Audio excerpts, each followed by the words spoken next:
Sir मेरा ये मानना है कि लाइफ में एक ऐसा टाइम आता है, एक ऐसी स्टेज आती है जहाँ पर बच्चे को ये डिसाइड करना होता है कि क्या करना है लाइफ में आगे। तो वहाँ पे सर मैंने देखा भी है, थोड़ा एक्सपीरियंस भी है ये इस चीज़ का कि सर बहुत सारे माँ बाप के जो पेरेंट्स के साथ जो इमोशंस हैं वो जुड़ जाते हैं उस चीज़ के साथ।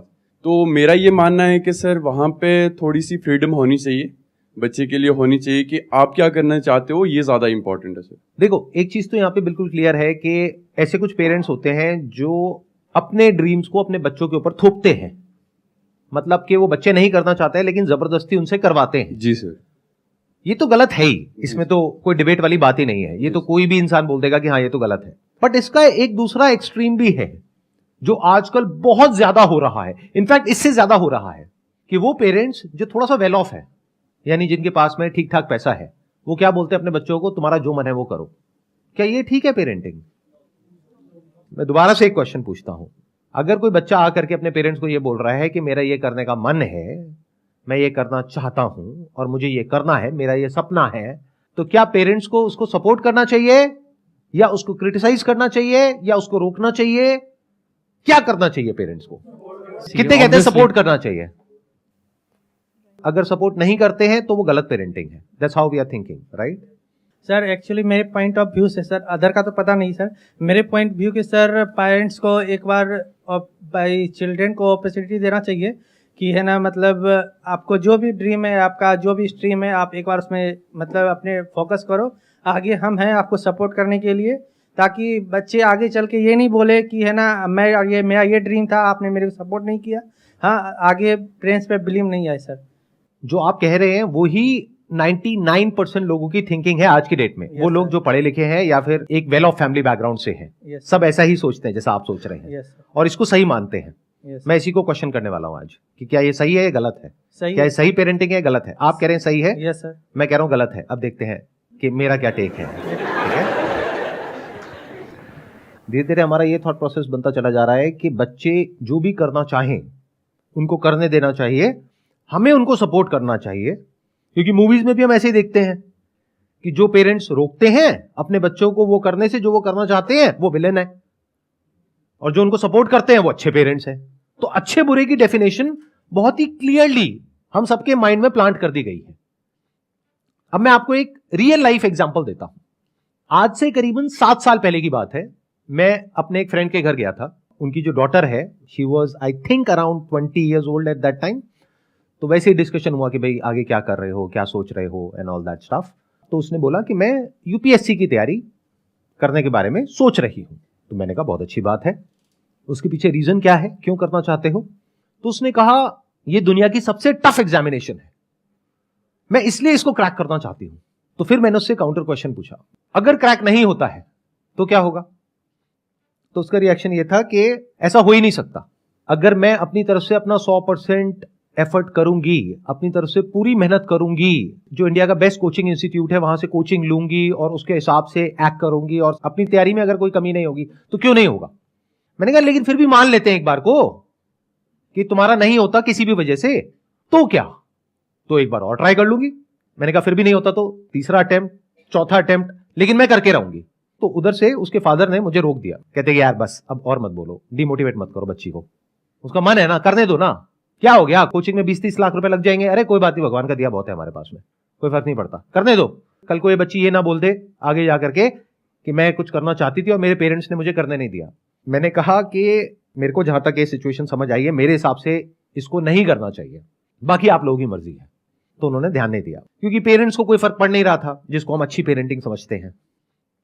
क्या होता है ना, आज की डेट में जो पेरेंट्स हैं वो सब बहुत बिजी हैं अपनी अपनी लाइफ में। वो कैसे कॉम्पेंसेट करते हैं अपने टाइम को पैसे से, कि बच्चे को टाइम तो दे नहीं सकते हैं, तो पैसा दे देते हैं, खिलौने दिला देते हैं, जो वो कहते हैं वो सारी ख्वाहिशें पूरी कर देते हैं। इससे क्या हुआ, हम अच्छे पेरेंट्स बन गए। ऐसा हो रहा है, नहीं हो रहा है? सोसाइटी में ऑब्जर्व कर पा रहे हो आप अपने आसपास में? ये एक बहुत तेजी से चीजें चेंज हो रही हैं। मतलब हो क्या रहा है, पेरेंट्स सपोर्ट के नाम पर इन्वॉल्व ही नहीं हो रहे हैं बच्चों की डिसीजन मेकिंग प्रोसेस में। उनकी क्रिटिकल थिंकिंग को डेवलप नहीं किया जा रहा है। अगर उन बच्चों को कोई और आकर के क्वेश्चन करता है तो उसको रोक दिया जाता है। मैं उधर उससे क्वेश्चन कर रहा था और मुझे रोक दिया गया, ये छोड़ो ना यार, तुम ज्यादा मत बोलो, अब वो जो कर रही है उसको करने दो। मैं कहा ठीक है, that's okay, that's your call. आज सिचुएशन ये है कि उस लड़की ने 6 अटेम्प्ट्स दे दिए हैं, वो डिप्रेशन में है, उसकी दवाइयां चल रही है, वो ज्यादातर अपने कमरे में ही रहती है, बाहर नहीं निकलती है, किसी से बात नहीं करती है, और गलती से किसी के मुंह से यूपीएससी वर्ड निकल जाता है तो उसको गुस्सा आ जाता है और वो खुद को ब्लेम कर रही है अपने इस फेलियर के लिए। उसके पेरेंट्स को क्या नुकसान हुआ?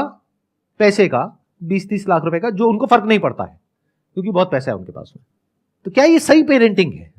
इज इट राइट पेरेंटिंग जैसा हम समझते हैं? You are saying no now, लेकिन द थिंग इज आपको यह भी समझना पड़ेगा क्यों। देखो, 2 एक्सट्रीम्स हैं। एक एक्सट्रीम है जिसको तो हम बड़े क्लियरली समझ जाते हैं क्योंकि लाइफ को ब्लैक और व्हाइट की तरह देखते हैं, राइट और रॉन्ग की तरह देखते हैं, और बड़े आसानी से अपने माइंड में 2 कंपार्टमेंट बना देते हैं कि ये सही है, ये गलत है। गलत क्या है कि अपने बच्चों को डोमिनेट करना, उनको फोर्स करना, उनके ऊपर प्रेशर क्रिएट करना, उनसे अपने हिसाब से अपने ड्रीम्स पूरे करवाना, ये सब गलत है। यहां तक तो हमको समझ आता है। तो हमने क्या सोचा, इसका ऑपोजिट सही होगा, जबकि एक्सट्रीम में आप कुछ भी करोगे वो गलत है। जैसे फॉर एग्जाम्पल कि आपने कहीं पे पढ़ लिया कि पानी कम पीना गलत होता है, तो इसका मतलब क्या निकाला हमने? पानी बहुत पीना चाहिए। तो क्या ये सही है? ये अगर एक एक्सट्रीम गलत है तो उसका दूसरा एक्सट्रीम भी गलत है। बट उसको समझने के लिए we need to have critical thinking abilities, जो बहुत सारे लोगों के पास में नहीं होती है, क्योंकि उसकी वजह से हमारी ब्रेन के ऊपर लोड आता है। And nobody wants any kind of load और any kind of complexity in life. तो हम चीजों को ओवर सिंप्लीफाई करके देखते हैं और उसी तरह से एक्ट करते हैं। तो अगर ये गलत है जिसकी हम बात कर रहे हैं, यानी अपने बच्चों को डोमिनेट करना, तो अपने बच्चों को पूरी तरह से फ्रीडम दे देना भी गलत है। क्योंकि जो बच्चे हैं उनके सपने पैदा कैसे होते हैं? ये वर्ड्स हम यूज करते हैं, मेरा पैशन है, मेरा इंटरेस्ट है, मेरा ड्रीम है। ये ड्रीम, पैशन, ये आता कहां से है? अरे मार्केटिंग की एक पूरी की पूरी दुनिया है जहां से आपको नॉन स्टॉप कुछ ना कुछ बेचा जा रहा है। कोई ऐसा एग्जामिनेशन जिसको क्रैक करना नेक्स्ट टू इम्पॉसिबल है, उसको इतना ज्यादा ग्लोरीफाई किया जा रहा है दुनिया में, उसके ऊपर वेब सीरीज बन गई है, और आने वाले टाइम में I will not be surprised अगर उसके ऊपर मूवीज भी बन जाए। तो सोशल मीडिया पे आप जहां भी जाओगे इस तरह के लोग आपको दिखेंगे। कौन दिखेंगे? वो जो डिप्रेशन में चले गए, एक भी नहीं दिखेगा। इसको अवेलेबिलिटी बायस बोलते हैं, अगर साइकोलॉजी के पॉइंट ऑफ व्यू से आप समझेंगे तो। यानी जितना डेटा हमारे पास में अवेलेबल होता है उसी के बेस पे हम अपने कंक्लूजन्स ड्रॉ कर लेते हैं और हमारी थिंकिंग उसी हिसाब से चलने लग जाती है। फॉर एग्जाम्पल, एक प्लेन क्रैश कर गया कहीं पर, और अब न्यूज चैनल्स में जहां देख रहे हो वहां पर यही आ रहा है, सोशल मीडिया पे यही आ रहा है कि ये प्लेन क्रैश कर गया, इसमें आग लग गई, इतने लोग मर गए। तो उस टाइम पे अगर आप किसी प्लेन में जाकर के बैठोगे तो आपको डर लगेगा, गाड़ी में नहीं लगेगा। जबकि डर लगना चाहिए गाड़ी में, क्योंकि वहां पे उससे 1000 गुना ज्यादा लोग मरते हैं। तो आपके एक्शन चेंज हो गए बेस्ड अपॉन जो डेटा आपको सर्व किया गया उसके अकॉर्डिंग। बट ये कौन समझ सकता है? वो जो मार्केटिंग को समझता है, बाकी लोग नहीं समझ सकते। तो ये चीज मैंने आज से 7 साल पहले ही देख ली थी, जब मैंने उससे क्वेश्चनिंग करनी शुरू करी थी कि एग्जैक्टली ये ड्रीम आ कहां से रहा है उसके माइंड में। एक ऐसे एग्जामिनेशन जिसको क्रैक करना नेक्स्ट टू इम्पॉसिबल है, उसके माइंड में ये थॉट ही कहां से आ रहा है कि मेरा हो जाएगा, और उसका जो अपोजिट थॉट है यानी कि नहीं होगा, जिसकी पॉसिबिलिटी होने से बहुत ज्यादा है, उस थॉट को ही वो एंटरटेन नहीं कर रही है, ना उसके पेरेंट्स एंटरटेन कर रहे हैं। तो ये तो बहुत डेंजरस हो गया। तो उस डेंजर को मैंने तभी देख लिया था, ना उसके पेरेंट्स देख पाए ना वो खुद देख पाई, क्योंकि जिस इंस्टीट्यूट में वो गई या जहां पर भी उसने देखा, जैसे भी डिसीजन लिया, जहां से भी ये ड्रीम क्रिएट हुआ, वहां पर उसको सिर्फ पॉजिटिव दिखाया गया, नेगेटिविटी की कहीं कोई बात नहीं करी गई। मुझे एक भी यूट्यूब चैनल ऐसा दिखा दो जो इसके बारे में बात कर रहा हो कि इसकी वजह से क्या नेगेटिव इफेक्ट्स आ रहे हैं सोसाइटी पर, यानी जो यूपीएससी की कोचिंग इंडस्ट्री है उसकी वजह से क्या नेगेटिव इफेक्ट्स आ रहे हैं हमारी सोसाइटी पर। बट जहां पर इन लोगों को एक हाई पेडेस्टल पे बिठाया जा रहा है, इस तरीके से प्रेजेंट किया जा रहा है कि किसी भी बच्चे में ये ड्रीम क्रिएट हो जाएगा कि मेरे को यूपीएससी क्रैक करना है, किसी भी। यानी अगर मैं 25 साल पीछे चला जाऊं तो मेरे अंदर भी क्रिएट हो जाएगा। ऐसी वेब सीरीज देखूंगा तो, या ऐसी मूवीज देखूंगा, या ऐसी बातें सुनूंगा, ऐसे लोगों को देखूंगा। किसको अच्छा नहीं लगता है जो आउटकम है वहां से जो मिलता है? आई एम नॉट श्योर आप लोग समझ पा रहे हो या नहीं समझ पा रहे हो मैं क्या बोल रहा हूं। ये बड़ा अलग है उससे जैसा कि हम सोचते हैं या हम देखते हैं। तो अब सवाल उठता है कि अगर मैं कह रहा हूं ये गलत स्टाइल ऑफ पेरेंटिंग है तो सही क्या है?